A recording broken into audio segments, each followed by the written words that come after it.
Coming up in this episode of Southern Newsweek, arguments erupt in Queenstown between established taxi companies and new operators.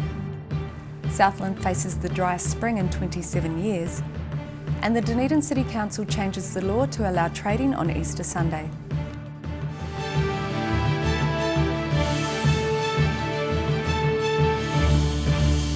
Good evening, I'm Melissa Barton. New taxi regulations are causing strife in Queenstown. On October the 1st, the government opened up the industry to all comers, and that has led to conflict in Queenstown between established companies and new operators. Here's Mena Amso. Lewis, this is not a top light. You're taking the mickey. This back and forth disagreement between two taxi drivers goes on for 10 minutes. The driver being filmed is from an established Queenstown taxi company, Green Cab. He argues the driver inside the vehicle from one of the newer cab companies, Take Me, is not entitled to be on Camp Street taxi rank. He suggests the Take Me driver takes his makeshift cardboard top light box and leave. The Take Me driver argues he is entitled to stay. He was just really wanting to intimidate me so that we go away from the taxi rank. Kreisch approached the police but was redirected to the Green Cab office. He says his company, set up 2 years ago, has received a lot of abuse. Also had taxi drivers from both Green Cabs and Queenstown Taxis continuously taking pictures and just wanting to stress our driver. He says the bullying behaviour has been going on for 2 years, but new laws introduced in October have heightened tensions. They allow private service hire vehicles like Take Me to operate exactly like any taxi company and use taxi ranks if they want to. All they must have is a P endorsement, an NZTA approved security camera stickers on the front passenger door and inside on the dashboard, and a company or their own passenger service license. The new government rules also state small passenger service vehicles do not require a taxi top light or for hire signs, nor information about fares. That's at odds with the Queenstown Lakes District Council Traffic and Parking Bylaw, which states vehicles parked at the taxi rank must be fitted with a sign on its roof displaying the word taxi and any other signs required by the regulations or the rules made under the 1998 Land Transport Act. Kreisch says the council bylaws are outdated and need to change. The council wasn't available for an on-camera interview with the South today. However, a New Zealand Transport Agency spokesman said it is actively working with the council, taxi companies, Take Me and other operators to ensure that all passenger service operators in Queenstown understand and comply with the new rules for small passenger services. Green Cab Area Manager for Queenstown, Martin Arnott, told the South today he wasn't aware of any cases of bullying or unprofessional behaviour. In a statement, he told the South today he condemned any kind of bullying or unprofessional conduct. Queenstown has 3 new taxi and private hire vehicle operators. They say they have not had problems Take Me claims to have had, but there is growing competition between the operators. Mina Amso, the South today. A number of Christmas parades were held around the region recently. We take a look at a parade which was held in Timaru last Saturday. Last Saturday afternoon saw hundreds turn out to admire the procession of floats, stilt walkers, children on roller skates and eventually Santa Claus himself coming down Timaru's main street. Several schools were represented in the parade and good use was made of the big rigs to ferry the larger festive groups along the route. Brass bands and vintage cars were also part of the procession. The event wrapped up with Santa Claus and his reindeer enjoying the warm Timaru sun. When I can't get into the chimneys, Dad puts a scaffold up. Rudy Adrian, The South Today. Southland is in the grips of its driest weather for 27 years. Paddocks are cracking in the sun, water is being trucked to dairy farms, and farmers are concerned at forecasts of even more dry weather to come. Sharon Rees went to see if we're in a drought yet. The ground is starting to crack and pasture growth is slowing down on this Southland farm. Farmer Phil Garraway of Brooklands Dairies in Winton says the unusual dry period in the region means he's already stretching out feed supplies. So far it hasn't affected production too much, but probably the biggest difference is we've put in about 50 tonne of palm kernel just in the last month just to bridge the gap between feed supply and feed demand. He says his farm is managing so far, but conditions could be dire if no rain falls in the next couple of weeks. If it carries on for another couple of weeks, then we'll have to start putting things in place, culling surplus cows, dropping demand back a bit, and then we'll have to start looking at what the long-term effects is going to be on winter crops, and how long it carries on going for will determine whether we have to go down to once-a-day milking and do things like that. And it's not just his farm that will suffer. Garraway says other local families and farms are running out of water completely. There's a lot of houses that are running out of water, that sort of thing, and certainly in the Drummond area there's a lot drier than what we are here, and they're going to be starting to be affected production-wise quite severely. Environment Southland statistics show the current period is the driest since 1990, with approximately 81% of the usual rainfall for the year to date. They suggest farmers make sure bores are well maintained and that they have contingency plans in case their supply fails. And there's some good news in the Met Service forecast. Even with the high temperatures, a significant amount of rainfall is expected in Southland over the weekend. Sharon Rees, The South Today. The discovery of a potential rat dropping on the island Whenua sparked a full-scale incursion response by the Department of Conservation last week. The island, 3 kilometres off the coast of Stewart Island, is home to the Kakapo Recovery Program, and specialists say a rat could wreak havoc on the island. Sharon Rees has more. Whenua, or Codfish Island, has been predator-free since 1998, which is why this potential rat dropping, discovered on the island on Wednesday, has launched such an emergency response. Department of Conservation response leader Tony Preston says there could be serious consequences from a rat on the island, and that a team has been deployed to begin laying traps and tracking tunnels. We've got 6 people over there now, and they're distributing a larger rat trapping network. There was a smaller rat trapping network around the area that the boats moor, and other obvious places around the hut. But what we're doing now is we're significantly expanding that network on the track system and a grid around the area where the pallet was found. Preston said he and other specialists immediately suspected the 2.8 centimetre dropping came from a Norway rat. But if that is the case, it certainly wasn't a small rat. It's really large for a Norway rat, but it's actually right on the end of the size range for them, so it's possible. So if it's a rat, it's a rather large one. He said there are a number of ways a rat could make it to the island. Norway rats will normally only swim up to 1 kilometre, so you would say that they shouldn't be able to swim that far. This could be a large fit rat, you never know. Could have hitched a ride on a log. The seas have been really, really calm with this lovely fine weather we've been having, so that could be an influencing factor.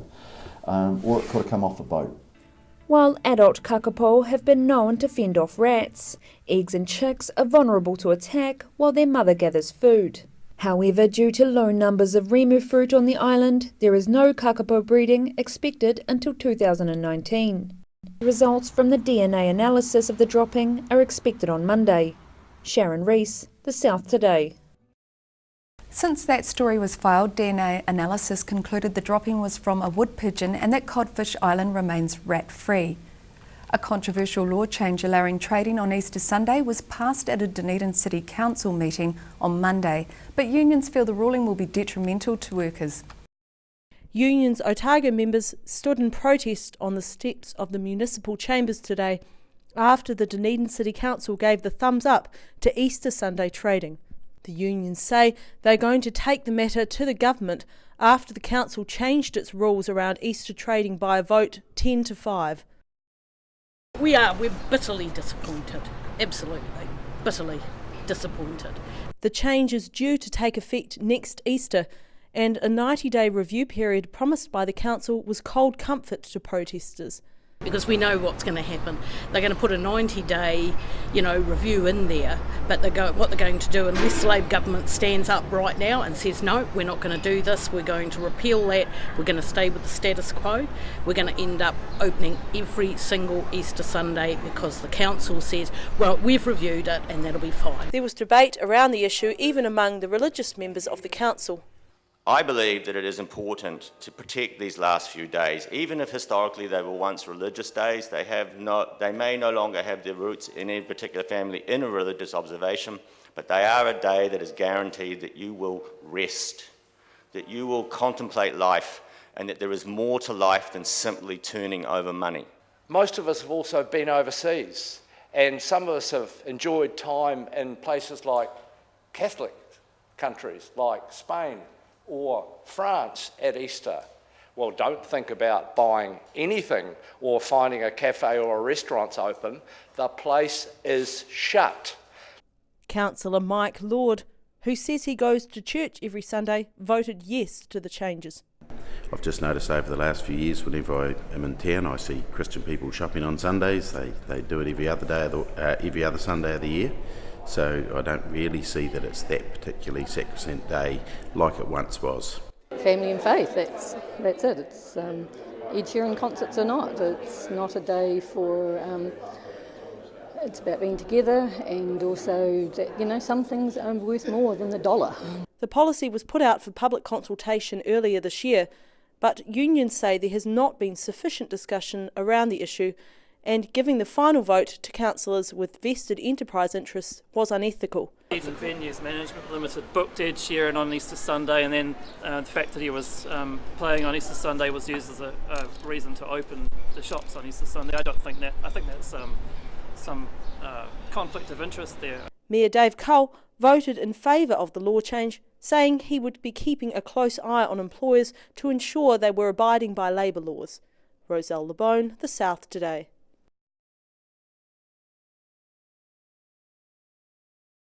Coming up after the break, firefighters battle a scrub fire near Clyde, and retired greyhounds enjoy a fundraising charity walk in Dunedin.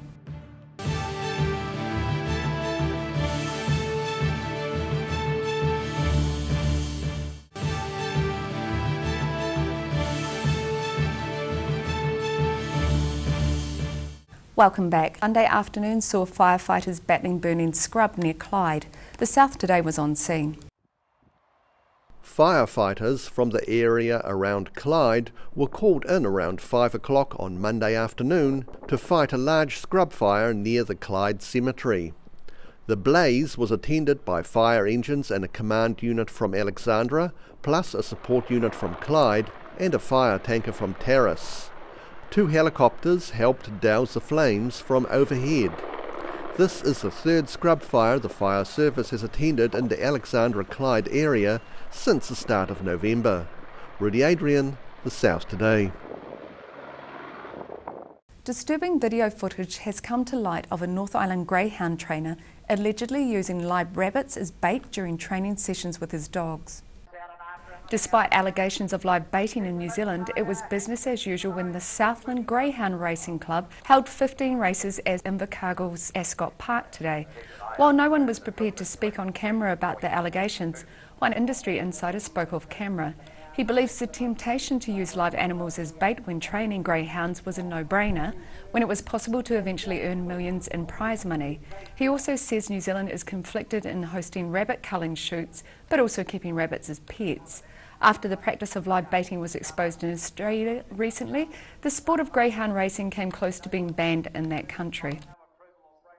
And now a more positive story about greyhounds. A fundraising charity walk in Dunedin last weekend saw retired racing dogs and other breeds being taken for a relaxing walk. Roselle LeBone has more. These lucky dogs got an early Christmas present at the weekend, the chance to go for an extra long walk and to make new friends. Hundreds of canines attended the Dunedin Dog Walk for charity, held at John Wilson Drive, to raise funds and collect food for animals in need at Christmas. It's a good cause, and yeah, likes to come to everything. So the event was organised by Greyhounds as Pets NZ and Dog Rescue Dunedin. Organisers say it's a seasonal reminder that not all pets are as loved as the ones on this walk. This is Annie. Annie, and Yeah. why are you here with Annie? We're here actually as part of 1x1 Rescue. So we got invited to tag along with Greyhounds as Pets and Animal Rescue Network and Dog Rescue as well. So we are set up to privately rehome and rescue dogs and stuff within Dunedin, but we go as far as Timaru, Central Otago, down south as well. There's a lot of stuff for, that's charities for people and that, so, but these people have pets as well. So we'd like to help them over Christmas with the food and the rescues, with a bit of funds, donating, for food, desexing and all the veterinary care that they need. Many pets came decked out in festive doggy decor, and there were prizes for best dressed pooch. Although it was hard to tell who got more out of dressing up, the dogs or their owners. Some disguises were so good you'd be forgiven for thinking Santa's reindeer had arrived early in Dunedin. Roselle LeBone, The South Today. The Invercargill City Library hosted its annual Chatter Christmas party on Monday. The weekly Chatter group is made up of locals and immigrants who come together to improve communication skills and meet new people. And today they put on a show for library goers. Sharon Rees has more. The Invercargill City Library foyer echoed with Christmas carols this morning as people from all over the world celebrated the festive season. People crowded to listen to the library's Chatter group as they sang all the classic carols. Community Connections Coordinator Jay Coote, who took on the role of Santa for the event, said it was a way of bringing everyone together. Everyone comes together for Christmas. I guess that's the thing.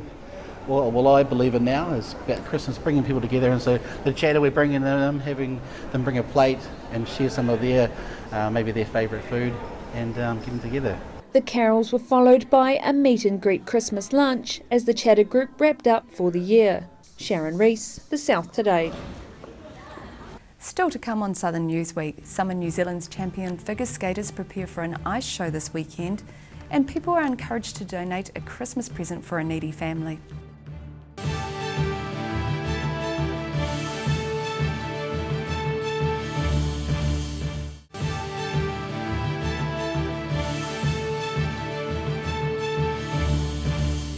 Thanks for staying with us. The Dunedin Ice Skating Club is putting on a Christmas show this weekend based on The Little Mermaid by Hans Christian Andersen. The show features some of New Zealand's champion figure skaters. Right in the middle of rehearsals for this weekend's performances of A Mermaid's Tale on Ice are some of New Zealand's top skaters. The character Triton is being played by skating coach Ricky Cockerell, who was New Zealand champion 7 years running and then spent another 10 years skating overseas. I came back with my family just over 3 years ago and just got back into the coaching. We've got some wonderful kids here, wonderful club, and to be able to pass on all of my experiences, all of my training, with world and Olympic coaches that I had the opportunity to experience when I was overseas training, to bring that back to New Zealand and pass it on to these kids, it just feels great. The character Ariel is played by one of the club's upcoming skaters, 16-year-old Zara Anthony Wigham, who appreciates Cockerell's contribution as a coach. It's pretty inspirational to have a coach like Ricky. I haven't had him as a coach for that long. It's coming up for like a year and a bit, but we've been having a good time working together. The character Ursula is played by former skating champion Morgan Templeton, who is back down from Auckland for the show and very happy to be skating on Dunedin's ice again. Yes, well I used to live just up the road, so it was a 5-minute drive every morning, so I could skate as much as I wanted, so it's amazing. The ice is really good. It's so nice to be back on this ice surface, it's just amazing. I just missed it so much. This weekend's 4 shows of A Mermaid's Tale on Ice are held at the Dunedin Ice Stadium. Rudy Adrian, The South Today. Moana House is a well-established residential therapeutic community for adult male offenders who want to change their lives. The live-in facility has operated since 1984, and for the past 30 years, men taking part in the program have helped fundraise for the organisation in a festive way. For the past 3 decades, Men on Moana House's rehabilitation program have felled wilding pines around Tapanui to sell in Dunedin. Moana House Kaiwhakahaere, or Program Director Claire Aitken, says cutting and selling Christmas trees means a lot to all residents of the house. Well, it means that to be allowed into the forest, we've got to have a very, very supportive forestry manager. It's been the same person for 30 years. And it also means that everyone has to get a chainsaw ticket and a current first aid certificate. So it's got which is really useful thing for anybody to have. Moana House Tikanga Māori advisor, or Potahu, Keanu Aga, says the 30-year work of felling wilding pines to sell as Christmas trees helps the whole organisation. He answers in Te Reo Māori, and his words are a translation of the text which appears on screen. Kua toru te kautau tēnei kaupapa te whare moana, hoko rākau ana e nei momo paina, hei rākau kirihimete, mā tēnā o te hapori, o ngā kaupapa mahimoni, kohimoni katoa o te tau, koinei pia te mea e tino whai hua ana, o ngā kaupapa katoa i te tau, i etahi tau, ko te rahi o te moni, ka kohia, kei te takiwā o te kaumā rua, te kaumā toru mano tāra. Koira pia te rahi o te moni ka kohia, tau mai tau atu. Hei tāpiri atu ki tērā o ngā kōrero, koinei hoki tētahi o ngā mahi papai, e heke ai te mōtuhi, te tōtā, o tēnā o ngā tāne o tēnei whare. Staff and residents of Moana House are selling real pine Christmas trees from 401 High Street between 9 a.m. and 6 p.m. daily until Christmas.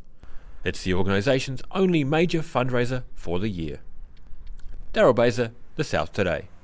A Dunedin retailer has been encouraging people to donate a Christmas present for needy families in the region.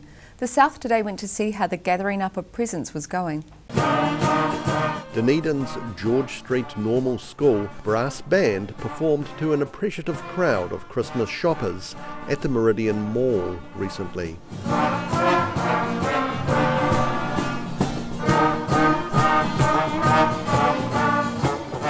While most people are buying presents for friends and family, the nearby Kmart store is encouraging people to donate an extra present for a needy person or family.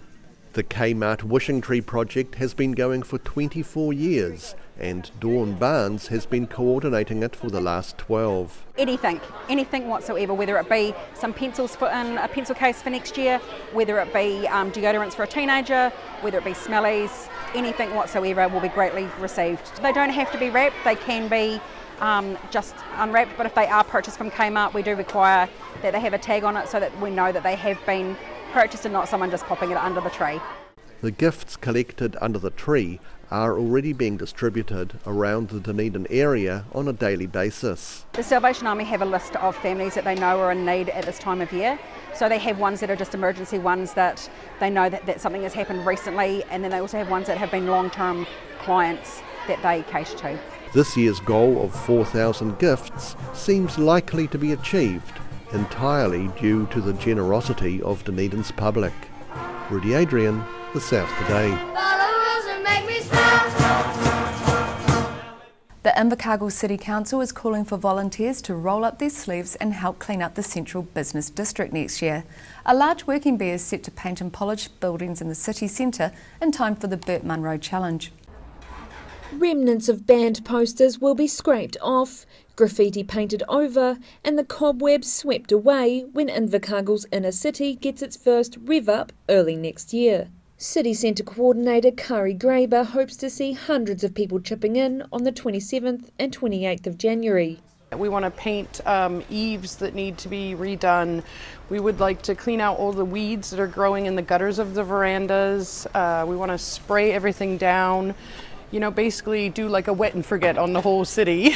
Getting all of those kind of things happening at the same time. Planting plants, just reinvigorating and showing from the veranda down that we have something worth looking at. The Burt Munro Challenge begins on the 8th of February and Graber says it's the perfect time to improve visitor experience in the city. We have a lot of tourists that come in for Burt Munro annually. So for us, how exciting for us to represent the city to all those visitors and have them have this great vibe and this great thing to see so that they can spread that on to everyone else. While tradespeople would be ideal for painting and working in higher areas, Graber says she hopes to have people from all walks of life to clean, bring food and add some excitement to the day. I actually want everyone to look at it as a big party and that we're coming together to do New Zealand's biggest working bee. Nobody's ever done anything like this. A large number of businesses have already committed to sprucing up shop fronts and balconies. The first Rev Up HQ will be open on Thursday at the former ASB Bank building on Esk Street for people to register and get more information. Sharon Rees, The South Today.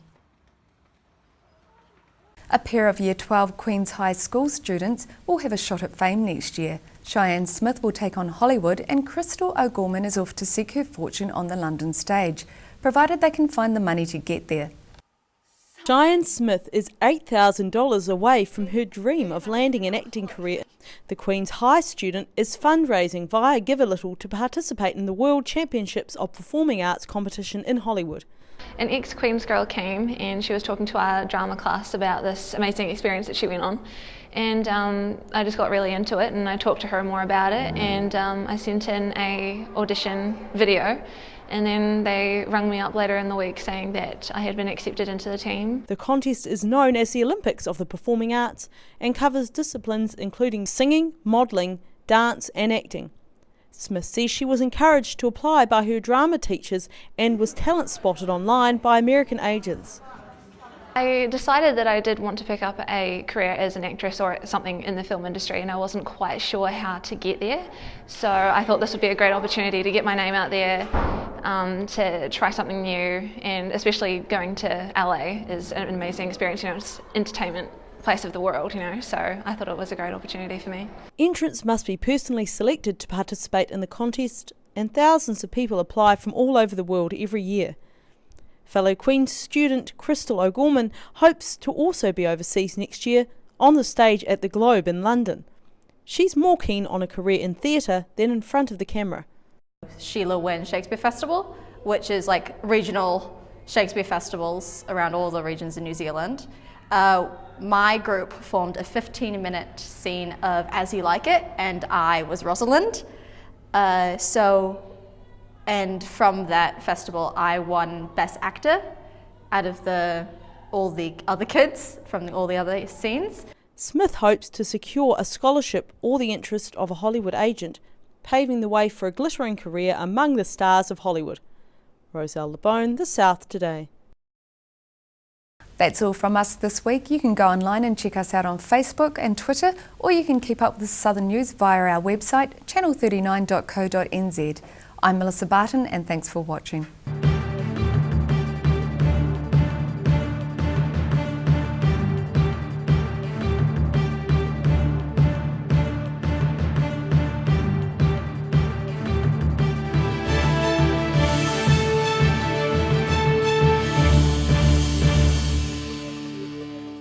Supporting local content so you can see more of New Zealand on air.